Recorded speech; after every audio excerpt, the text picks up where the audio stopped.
अवस्थेचं अवलोकन केलं का?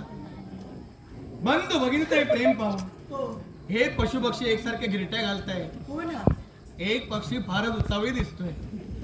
मला वाटतं त्यालाही भोजन हवंय. काय? पण त्याच्या मुखात घास मी कसा बरं घालू? तरी सुद्धा एक दाणा त्याच्यासाठी. हे भ्रमंती घेणाऱ्या पक्षा इकडे नीट पहा आणि हा दाणा टिपण्याचा प्रयत्न कर. फेकून देऊ? घे. काय हुशार पक्षी आहे. एवढासा दाणा अचूक टिपला त्यानं. पक्षी आहे पण तू थांबू नको. हो दे सुरुवात. आनंद.